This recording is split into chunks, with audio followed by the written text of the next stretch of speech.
ओम गण श्री महागणेशाय नमः। राधे राधे दोस्तों, कैसे हैं आप सब। दोस्तों, श्राद्ध पक्ष भाद्रपद पूर्णिमा से शुरू हो गए हैं, जो अश्विन अमावस्या पर समाप्त होंगे। इस बार श्राद्ध पक्ष यानी कि पितृपक्ष 10 सितंबर से शुरू हो चुके हैं, जिनका समापन 25 सितंबर को होगा। पितृपक्ष पितरों को समर्पित होते हैं। पितृपक्ष के दौरान लोग अपने पितरों को याद करके उनका पूजन करते हैं, उनके लिए श्राद्ध कर्म करते हैं। हिंदू धर्म में श्राद्ध का विशेष महत्व होता है। श्राद्ध का अर्थ है श्रद्धा पूर्वक किया हुआ वह संस्कार जिससे पितरों को संतुष्टि प्राप्त होती है। कहा जाता है कि पितृपक्ष के दौरान सभी पितर पृथ्वी लोक में वास करते हैं और अपने परिवार वालों को आशीर्वाद देते हैं। पितृपक्ष के दौरान पितर यह उम्मीद करते हैं कि उनके परिवार वाले उनके लिए श्राद्ध, तर्पण या पिंडदान आदि करें, क्योंकि इन कार्यों से वे तृप्त होते हैं। तृप्त होने के बाद वे अपने बच्चों को आशीर्वाद देकर अपने लोक को वापस चले जाते हैं। दोस्तों, पितृपक्ष में पूर्वजों की आत्मा की शांति के लिए पूजा के साथ दान करने का विशेष महत्व होता है। पितृपक्ष में दान पुण्य करने से पूर्वज प्रसन्न होते हैं और आर्थिक समृद्धि भी बनी रहती है। इस अवधि में किए गए दान से पितरों की कृपा तो प्राप्त होती ही है, साथ ही पितृदोष भी समाप्त हो जाता है। धार्मिक मान्यता के अनुसार पितर अपने परिजनों को सब कुछ दे सकते हैं, लेकिन वह खुद कुछ ग्रहण नहीं कर सकते। पितरों को वही प्राप्त होता है जो उनके परिजन उनके लिए देते हैं। पितरों को सर्दी गर्मी भी लगती है, भूख प्यास भी लगती है।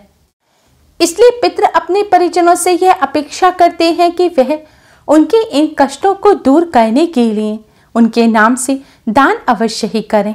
पितृपक्ष में किया गया दान सीधे पितरों को प्राप्त होता है, जिससे पितरों के कष्ट दूर होते हैं। पितर तृप्त हो, प्रसन्न हो, अपना आशीर्वाद देते हैं और खुशी खुशी वापस यमलोक को चले जाते हैं। इसलिए दोस्तों, पितृपक्ष में दान अवश्य करें। पितरों को सर्दी गर्मी से बचाने के लिए पितृपक्ष में वस्त्र का दान करना बहुत ही शुभ माना जाता है। लेकिन वस्त्र दान करते समय भी दोस्तों हम कुछ गलतियां कर बैठते हैं, जिससे पितर प्रसन्न होने की बजाय नाराज हो जाते हैं। जैसे कि आपके पितर जब मृत्यु को प्राप्त हुए थे, उस समय वह जैसे वस्त्र पहनते थे, आपको वैसे ही वस्त्र दान करने चाहिए। कुछ लोगों के पितर जैसे कि उनके पिताजी शर्ट और पैंट पहनते थे, लेकिन वह पंडित जी के हिसाब से धोती कुर्ता का दान करते हैं। ऐसी गलती ना करें। यह दान आप अपने पितरों के लिए कर रहे हैं। ब्राह्मण को पितरों का स्वरूप मानकर दान किया जाता है, लेकिन दान वही चीज करनी चाहिए जो आपके पितर इस्तेमाल करते थे। अगर आपके पितर धोती कुर्ता पहनते थे, तभी आप धोती कुर्ता का दान करें, नहीं तो आप जैसे वस्त्र वह पहनते थे, जैसे कि पैंट शर्ट अगर वह पहनते थे तो पैंट शर्ट का ही दान करें। बड़े बुजुर्ग मृत परिजनों को ही पितर नहीं कहा जाता। अगर कोई छोटा बच्चा भी जिसका देहांत हो चुका है, वह भी आपका पितर ही होगा। ऐसे में जब आप उस बच्चे का श्राद्ध करें तो बच्चा जिस आयु में था, अगर वह 5 वर्ष की आयु का बच्चा था, तो आपको 5 वर्ष की आयु के बच्चे के ही वस्त्रों का दान करना है। क्योंकि हमारे पितर जब यमलोक से धरती लोक पर आते हैं, तब उनकी वही अवस्था होती है जब उनके देहांत के समय हुई थी। इसलिए आपको उस अवस्था के हिसाब से ही कपड़ों का दान करना है। दान करते समय इस बात का भी ध्यान रखें कि जिस तरह के कपड़े वह पहनते हैं, आपको अपनी सामर्थ्यानुसार वैसे ही कपड़ों का दान करना है। जैसे कि आपकी सामर्थ्य है कि आप अपने पितरों को महंगे कपड़े वो पहनते थे और आप उनका दान कर सकते हैं, लेकिन आप दान के लिए सस्ते कपड़े लाकर दान करते हैं, तो इससे आपके पितर आपसे नाराज हो जाएंगे। इन कपड़ों को ब्राह्मण को देने का मतलब है कि यह वस्त्र आपके पितर इस्तेमाल करेंगे। इससे उनकी सर्दी गर्मी दूर होगी। इसलिए जैसे कपड़े वह पसंद करते थे, अपनी सामर्थ्यानुसार आपको वैसे ही कपड़ों का दान करना चाहिए। दान करने के लिए जो अलग से सस्ते कपड़े होते हैं, आप उनका दान भूलकर भी ना करें। यह दान आप ब्राह्मण द्वारा अपने पितरों को पहुंचा रहे हैं तो उनके हिसाब से ही आपको चीजें लाकर दान करनी है। पितरों को सर्दी गर्मी भी लगती है, इसलिए कपड़ों के साथ जूते चप्पल का दान अवश्य ही करना चाहिए। दान में आप जितनी भी आपकी सामर्थ्य है आप उस हिसाब से दान करें, जैसे कि सर्दी के लिए कंबल, गर्मी के लिए छाता आदि चीज़ों का भी आप दान कर सकते हैं। अगर यह सब ना कर सकें तो कम से कम वस्त्र का दान आप अवश्य करें। वस्त्र दान के बाद अन्न दान का भी विशेष महत्व होता है। कहते हैं पितरों को भूख प्यास लगती है और वह अपने परिजनों द्वारा दिए गए भोजन को ग्रहण करते हैं, इससे वह तृप्त होते हैं और उनको पूरे साल भर भूख प्यास नहीं लगती, जिससे वह नाराज नहीं होते और पितृदोष भी दूर होता है। इसलिए पितृपक्ष में आप वस्त्र के साथ अन्न का दान अवश्य करें। अन्न में आप अगर भोजन खुद से बनाकर ब्राह्मण को खिला सकते हैं तो बहुत अच्छा रहेगा। आप अपने पितरों की मृत्यु तिथि जो श्राद्ध पक्ष में आए उस दिन या फिर सर्पित अमावस्या पर ब्राह्मण को भोजन अवश्य कराएं। अगर भोजन ना करा सके तो आप साबुत अनाज जैसे कि चावल, गेहूं, दालें, सब्जी वगैरह का भी आप ब्राह्मण को दान कर सकते हैं। ऐसा करने से पितर अति शीघ्र ही प्रसन्न हो जाते हैं और उनकी भूख प्यास मिट जाती है, वह तृप्त हो जाते हैं।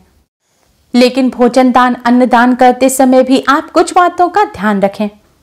भोजन में आप बासी भोजन का दान भूलकर भी ना करें। अगर एकादशी के दिन आप दान कर रहे हैं तो चावल का दान ना करें। ब्राह्मण को भोजन करा रहे हैं तो भोजन में आप बैंगन ना बनाएं, प्याज लहसुन ना बनाएं, चावल ना बनाएं, नींबू ना डालें, किसी भी प्रकार की दालें ना बनाएं। दाल की कचौड़ी, पराठे बना सकते हैं, आप चावल की खीर बना सकते हैं, लेकिन उबले चावल, सादा दाल ना बनाएं।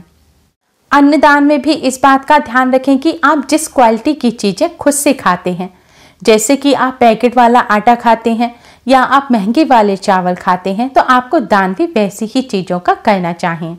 कभी भी सस्ती चीजों का दान ना करें। अगर आप खराब चीजों का दान करते हैं या बासी भोजन का दान करते हैं तो इससे पितर नाराज हो जाते हैं। इसलिए वही चीजों का दान करें जिसका आप खुद इस्तेमाल करते हैं। अन्न और वस्त्र के अलावा बर्तन का दान करना भी शुभ माना जाता है, लेकिन ध्यान रखें स्टील के बर्तन या प्लास्टिक के बर्तनों का दान नहीं करना चाहिए।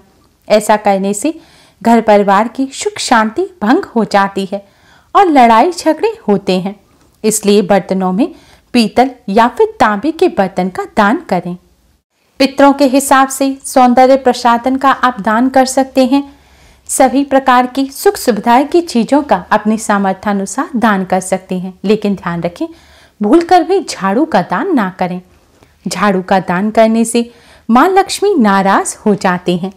झाड़ू का दान सदैव गुप्त रूप से मंदिर में किया जाता है। इसके अलावा अन्य कहीं भी झाड़ू का दान नहीं करना चाहिए। पितृपक्ष में दान पितरों की मृत्यु तिथि पर या फिर सर्पित अमावस्या पर करना ही सबसे ज्यादा शुभ होता है। ऐसा दान सीधे पितरों को प्राप्त होता है। दान करने से पहले स्नान का स्वच्छ वस्त्र धारण करें, उसके पश्चात ही दान करें। दान करते समय इस बात का विशेष तौर पर ध्यान रखें कि आप जब भी कोई भी चीज दान करें तो आप अपने दाहिने हाथ यानी कि राइट हैंड से करें और आपको अपने दाहिने हाथ में थोड़े से काले तिल भी अवश्य ही रखने हैं। जैसे वस्त्रों का जो पैकेट है, अनाज है, आप उसमें थोड़े थोड़े काले तिल भी डाल सकते हैं। धार्मिक मान्यताओं के अनुसार पितृपक्ष के दौरान और भी बुरी आत्माएं भी जागृत हो जाती हैं और अगर आप काले तिल हाथ में लेकर दान की चीज में काले तिल डालकर दान करेंगे तो यह दान सीधे पितरों को प्राप्त होगा। यह चीजें सीधे पितरों को प्राप्त होंगी और अगर काला तिल नहीं डालेंगे तो यह राक्षसों को प्राप्त होगा। इसलिए दान में इस बात का विशेष तौर पर ध्यान रखें कि हाथ में काले तिल अवश्य रखें और उस चीज में भी, वस्त्र है, अन्न है, उसमें भी आपको काले तिल जरूर डालने हैं। बर्तन का दान करें तो बर्तन को खाली दान ना करें। जैसे कि कोई लोटे का दान कर रहे हैं आप तो उसमें थोड़े से चावल, अनाज, कोई भी अनाज आप भर सकते हैं या फिर पानी रखकर भी आप उसका दान कर सकते हैं, लेकिन खाली बर्तन का दान ना करें। घर में कोई नई चीज पहले से रखी है, आप उसको भी दान में दे सकते हैं, लेकिन याद रखें वह चीज आपने पहले इस्तेमाल ना की हो। पितृपक्ष में काले तिल का दान करना सबसे ज्यादा शुभ होता है। काले तिल का दान करने से संकट और बाधाओं से मुक्ति मिलती है। ग्रह नक्षत्र भी अच्छे होते हैं, ग्रह बाधाएं दूर होती हैं और पितृ भी प्रसन्न हो अपना आशीर्वाद देते हैं। इन चीजों के अलावा गुड़ का दान करना, नमक का दान करना, गौदान करना, भूमि दान करना, छतरी का दान करना, जूते चप्पल का दान करना बहुत ही शुभ माना जाता है। इसके साथ ही स्वर्ण दान करना, चांदी का दान करना भी बहुत शुभ होता है। दोस्तों, पितृपक्ष में पितरों की कृपा प्राप्त करने के लिए, पितृदोष से मुक्ति पाने के लिए दान करते समय आप इन सभी बातों का विशेष तौर पर ध्यान रखें। उम्मीद है आपको हमारी वीडियो पसंद आई होगी। प्लीज़ लाइक कर अपने फ्रेंड्स के साथ शेयर जरूर करें और यूजफुल वीडियोस के लिए चैनल को सब्सक्राइब कर बेल आइकन को भी जरूर दबाएं। Thanks for watching. Radhe Radhe.